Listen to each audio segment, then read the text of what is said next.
heart surgery and the senior consultant of cardiovascular or cardiothoracic surgery at the National Heart Institute in Kuala Lumpur. And Dr. Kumar has done over 50 AVNeo cases. So he's one of our regional experts on doing the procedure in the congenital and pediatric space. So now I'd like to ask Dr. Sivakumar to start us off. So Dr. Kumar, please get us started. Thank you, Damon, and good evening to all participants who are attending this webinar. I hope you all are and your families are safe from this terrible pandemic that's striking the world. And we hope that this problem will be resolved in the near future and we get back to a life of normalcy. I would like to thank both Damon and Gaku, who are the representatives for JOMDD, who have worked very hard to get this webinar going. And I would like to share with you all my experience that I have gathered over the last few years on treating congenital heart diseases using the AVNeo reconstruction technique. I have no financial disclosures. However, I am a clinical proctor, been appointed by the JOMDD. So my presentation this evening, I would like to give you an overview of the current surgical interventions on aortic valve repairs in the pediatric population. And I'll also highlight about the principles behind the use of the AVNeo procedure in the pediatric patients. And I would like to share our modest experience at the National Heart Institute on the valve repair techniques. And also I would like to share a couple of uncommon indications for the AVNeo procedure, followed by some surgical tips which I have garnered over the years performing AVNeo procedure in the pediatric population.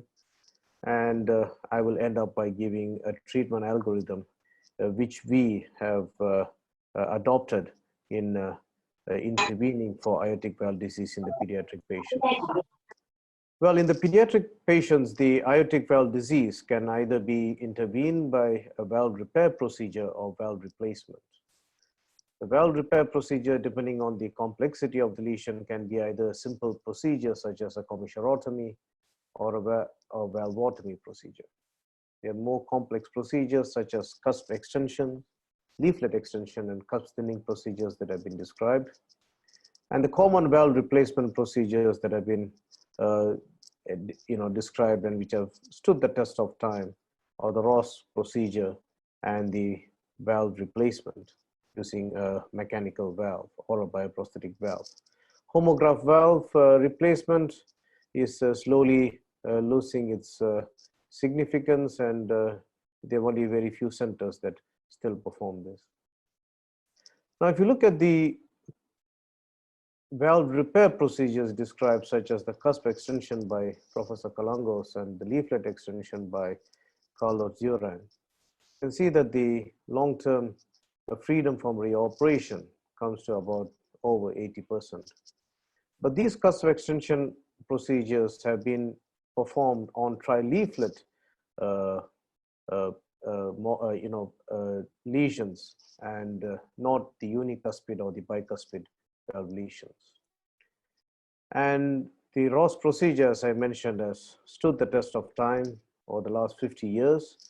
And if you look at this recent publication from the Michigan group on the long-term survival for the Ross procedure across the entire pediatric age spectrum, you can see that the overall 15-year survival comes to about 87%, which is pretty good.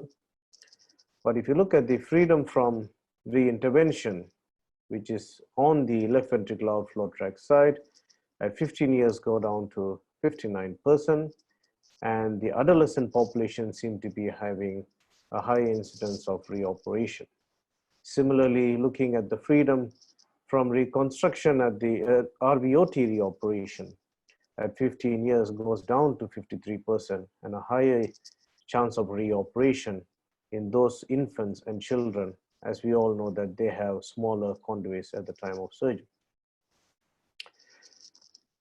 The valve replacement procedure using the mechanical valve is slowly gaining its prominence as we have better profiling of the mechanical valve and smaller size valves. And now with the recent lower incidence of thromboembolic phenomena and more luxury in going down on the anticoagulation protocols, it is becoming more popular. But if you look at this long-term results from the Boston group on 120 over patients with valve replacements, you can see that over 10 years, the freedom from reoperation comes down to about 73%. And if you look at this population, about a third of the patients had some kind of a root enlargement procedure to implant the valves. And if you look at those patients who had smaller size valves, had a higher chance of reoperation. And this goes to show that though the larger size valves can have a good long-term outcome, but if you definitely put in a small valve, you will definitely land up coming in for reoperations.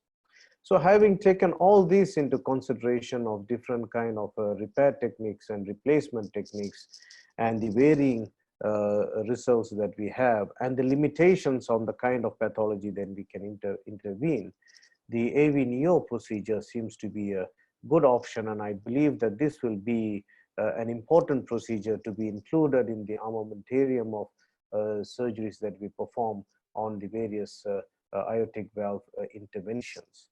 The reason being, if you look at the adult results, have been pretty good, and hopefully this kind of similar results can mirror in the pediatric population, and you can get away by not doing any kind of valve enlargement procedure, a root enlargement procedure, and you can also use it for different kind of valve pathologies. Now, if you look at the concept of repair using the AVNeo, one of the salient features is that once you have constructed the procedure, the effective height and the coaptation height is going to be increased. And if you compare this with the native cusp contact point, which is lower down, you can see that this increase in the coaptation point significantly improves the durability of this repair technique. And if you can extrapolate this into the pediatric population, and say you have performed a neocusp dissection procedure in a pediatric patient, and having performed the three newly created cusp will effectively bring the coaptation height to almost near the commissures. And hopefully this coaptation height over a period of time, let it be a stenotic valve or a regurgitant valve, as the annulus is growing in the pediatric population, it may bring down the coaptation height, but hopefully will still maintain that kind of a coaptation and enable the long-term durability of the valve.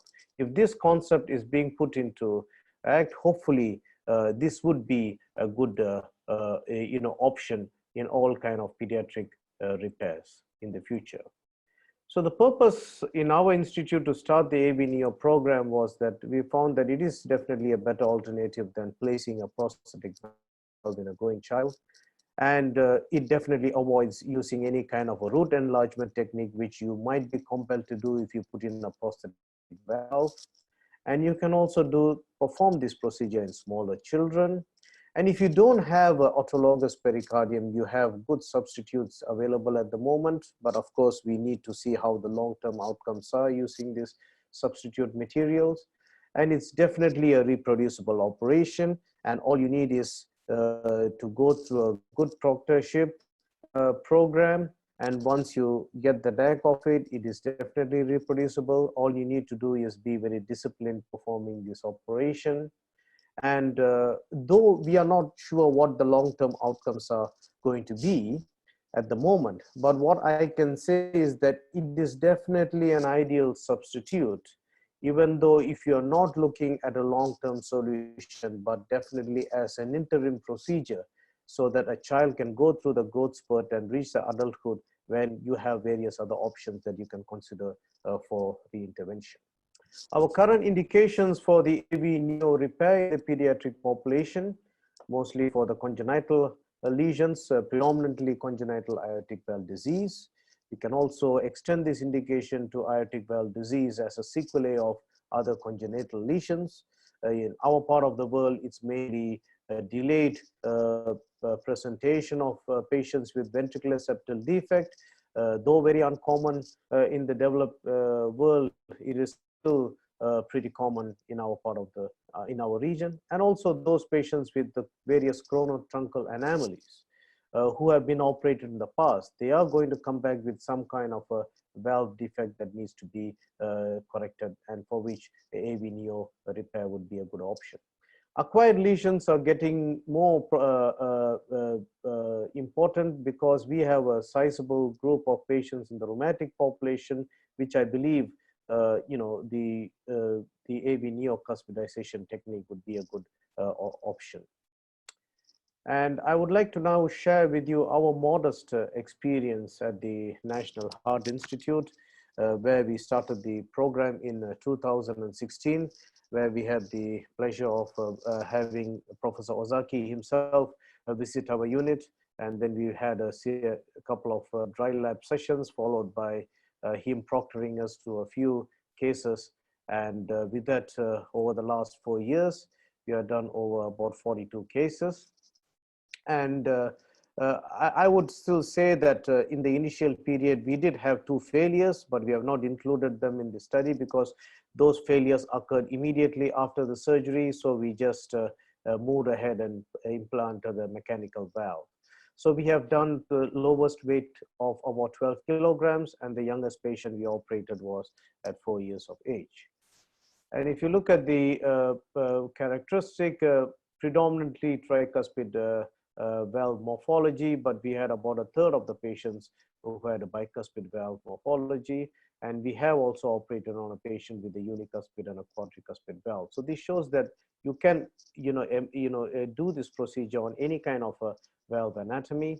And most of our patients were congenital aortic stenosis, but we also had a sizable number of chronic rheumatic heart disease whom we had performed this repair technique. And most of the patients were within the age group of between 6 to 18. And in our practice, most of the patients were having a regurgitant kind of lesion, because those patients who had a stenotic lesion went in for repeated balloon valvuloplasty. And by the time they came to us for the surgery, they were more of regurgitant kind of lesions. And we managed to perform this procedure as a redo operation in 5 cases. In fact, one of the patient was a second time redo. So this goes to show that you can perform this surgery even on a redo operation. And most of the patients we managed to perform using autologous pericardium. In those patients where the autologous pericardium was not available, we had to use the tissue engineered pericardium. 11 of the patients had some form of associated procedure. And if you look at the left ventricular outflow tract gradient, because most of the patients that we had were the regurgitant population, so they didn't have much of a high gradient to start off with, so they remained pretty okay. But there's been a significant patients in the mixed valve lesions who had a very high gradient, and you can see that immediately after surgery the gradients had come down, and they seem to be down on follow-up. There have been some patients who had a pretty small annulus, who had an initial raise in the gradient because the valve was kind of crowding the outflow tract. But as you see on follow-up, as the annulus was growing, the gradients are starting to come down. Let me just share with you this concept in a patient who was 10 years of age who at the time of reoperation came in with a severe aortic stenosis and regurgitation with subaortic obstruction. This young lad had a VSD closure and arch repair at the age of 6 months, followed by which he had a resection of a subaortic obstruction at the age of 4. Now he came in with a severe subaortic obstruction with the annular size of about 14 millimeters, and his gradients were quite high at about maximum gradient of about over 110. So he successfully underwent a reoperation wherein we did a resection of the subaortic obstruction, and we reconstructed 3 cusps using cardiocell material of size 19 millimeters. And also we had to enlarge the ascending aorta at the incision site with the cardiocell. And then if you can see that there's been a drop in the gradient immediately after surgery to a max of 53, and the valve is functioning well. And on latest follow-up, you can see that the valve is functioning real well. There's not much of a regurgitation, and the gradient has come down to 40 millimeters of mercury. So this shows that it's not that though the valve is competent, it's not the obstruction is coming down. That means that the so-called coaptation is not really causing any undue increase in the obstruction, though the size of the valve is quite large for this kid. Now, on latest follow-up, those patients who had moderate to severe regurgitation immediately after surgery went down to mild or no regurgitation. And on follow-up, just about 2 of the patients are remaining in moderate regurgitation, but rest of the patients are in mild or no regurgitation, which shows that the repair is still holding on quite well. We had 2 mortalities, and one mortality happened immediately after surgery. This was a 6-year-old unfortunate lad who came in with a severe aortic regurgitation due to endocarditis. He had a successful AVNeo construction performed, and immediately after surgery, he developed a massive intracranial bleed, for which he went for a decompressive craniectomy, but ultimately succumbed to the illness. And the second child was about 12 years old, who had a successful repair for a bicuspid aortic valve, went home and came back in 6 months' time with aortic root abscess. And because of the delayed presentation, this unfortunate girl passed away while waiting for surgery. So overall survival of about 94.3%. And we had 2 reoperations. Both the reoperations were not related to the surgical technique, but both the reoperations happened as a result of endocarditis. And this was one was happened about 6 months after the surgery, and he came in with a dehisced valve and a bad endocarditis of the repaired valve. He underwent a successful reoperation using a redo AVNeo technique, and that was pretty successful. And the second child was 6 years of age, who had a VSD closure performed before, came in with severe regurgitation, had a AVNeo repair done, but unfortunately developed endocarditis with root abscess. This time around, I had to go in to perform excessive debridement, and I had to put in a valve replacement because I found it difficult to do a repeat AVNeo procedure. But interestingly, this child had a successful AVNeo with a size 19 millimeters cusp. But at the time of replacement, I had to do a root enlargement in the form of a meningeal in order to implant a 19 millimeters valve. So this clearly shows that a valve root enlargement can be avoided in many of the cases if you perform AVNeo procedure. So now I would like to share 2 scenarios wherein there's an uncommon indication for AVNeo. This was a patient whom I had described earlier, on a 7-year-old lad who was diagnosed to have a bicuspid aortic valve, had a balloon valvotomy at 2 years of age, came in with a mixed kind of a lesion. So underwent a successful AVNeo operation. He went back and came back to us in 6 months with a severe infective endocarditis, with the dehisced valve.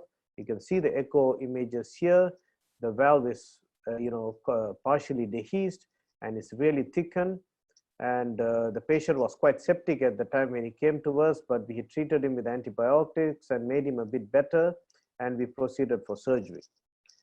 So in this case, when we perform the AVNeo operation, the redo operation, contrary to the belief that once you have harvested a large pericardium, you might have difficulty in re-entry, but we found that we had no issues with dissection. The only tricky part is to dissect at the aortic root area, because there's severe adhesions that happens because of the plagetal sutures that we place. So once we have cross-clamped and performed the aortotomy, we proceed further with the dissection gently to go below that of where the previous plagetal sutures were placed. So it is still possible to do that. You need to be a bit careful, keeping in mind the placement of the coronary arteries. And you can see that the valve is pretty badly damaged. We are excising the entire leaflet along with some of the vegetations. And we have used a size 23 sized neocusp using the cardiocell material. And with this, we were able to successfully perform a reoperation using the AVNeo technique. And if you look at the post-operative images, you can see that the valve is coapting well. Interestingly, this patient, when the first time we operated, we put in a size 21 cusps, but in the reoperation, we managed to get in size 23. And this patient is doing fine and latest follow-up. The next indication which I believe is more pertinent to this part of the world is we still have patients with the syndrome of VSD, aortic regurgitation, which was described long ago by Lowbury and Petsy. These are the patients who have a subarterial kind of ventricular septal defect. Because of large defect, there's going to be a loss of support of the sinuses of Valsalva and the aortic annulus, which effectively causes downward and outward displacement of the aortic valves, and that causes a failure of coaptation of the aortic valve, causing a various degree of regurgitation. Effectively, in these patients, the treatment would be to close the VSD and perform some kind of valve repair procedure. But in our case, what we do is we replace this single leaflet using the AVNeo technique. But essentially, when you do that, as we had mentioned earlier, the coaptation height of this leaflet is going to go up compared to what the native leaflet is. But contrary to this, what we notice that because of the entire complex of the annulus and the sinuses that are displaced lower down, what happens is that these leaflets will go and sit at a lower position. And if you look at the effective height, almost goes to the near normal height of the existing annulus. So this is something very interesting that we noticed. And we believe that probably this might be a good solution for this group of patients, because we only replace one leaflet and you're still maintaining the native other two leaflets. And hopefully this will allow the growth of the native annulus and maintain the competency for a longer period of time. But there is only one indication that I would suggest to do this procedure. This is especially for the doubly committed subarterial VSDs with severe aortic regurgitation, because that defect will only be specifically limited to the right coronary sinus. But you have other kind of ventricular septal defects like the infundibular type or other muscular types. It will involve both the non-coronary and the right coronary cusp. In that case, probably it might be a useful suggestion to replace all the three cusps rather than just replacing a single cusp.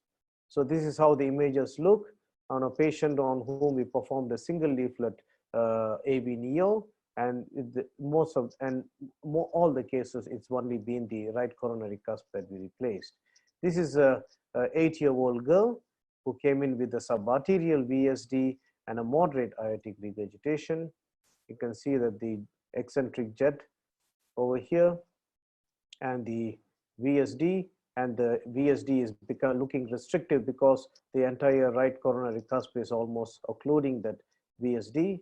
So this patient underwent a successful single leaflet Ozaki, and you can see that the valve is holding pretty well and the coaptation is pretty good, and just a small central leak. And we hope that this will hold well in the long term. So now I would like to share with you some useful tips that I feel is important when you want to embark pediatric AVNeo procedures. One of the most important thing is, if you are going to start off this procedure, it is better to have some kind of a proper proctorship, a proctor who can take you through the procedure by going through a dry lab session, and then subsequently he mentoring you to a couple of procedures, because this procedure is definitely reproducible provided you get it right, the technique, and you need to be very disciplined in order to do this procedure. And once you do that, you will definitely get the standard outcomes in all your cases. And important thing is the materials that you have. And I think the glutaraldehyde treated pericardium is important, and you need to harvest a decent sized pericardium. And what is important is the soaking of the pericardium. In adolescents, you can keep it for 10 minutes. You don't have to keep it very stiff. In children, in fact, I just only soak it for about 5 minutes. But what is most important is, I think, is you need to make sure that you clear off all the fatty areolar tissue that is attached to the pericardium, because I think this is a problem if you leave them without clearing off, because that can be a nidus of infection. So I think you need to be very obsessive in removing all these tissues off.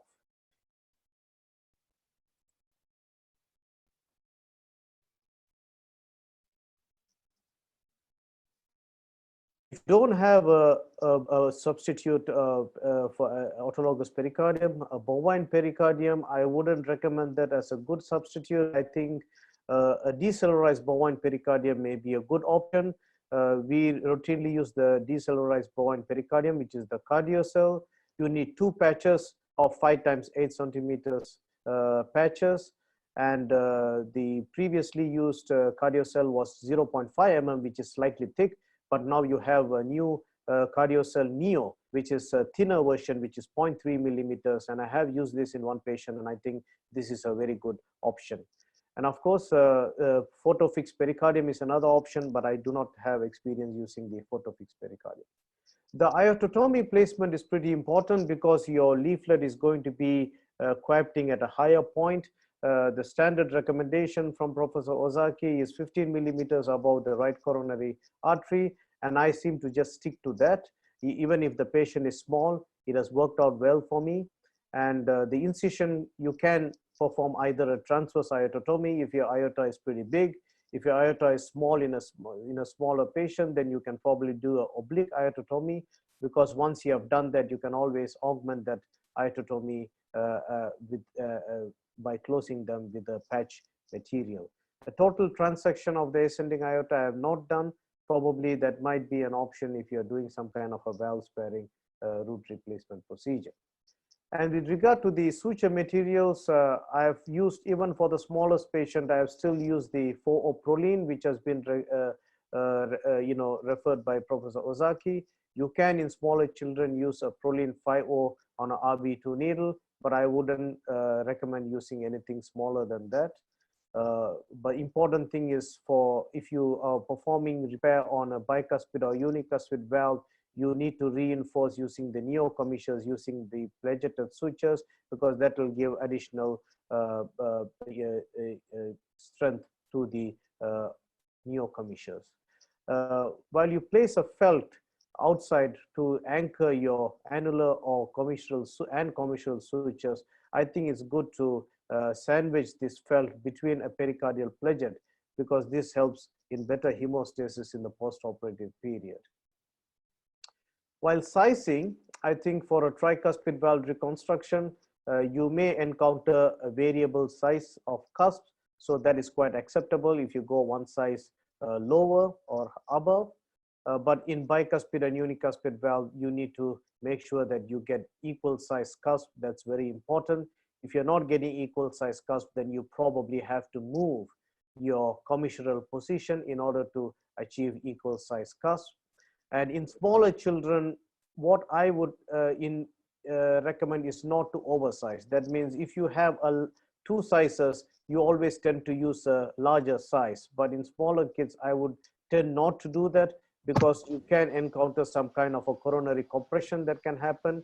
But if you have a regurgitated lesion, then oversizing is definitely recommended. If you have the larger size that fits in, then it's better to use a larger size.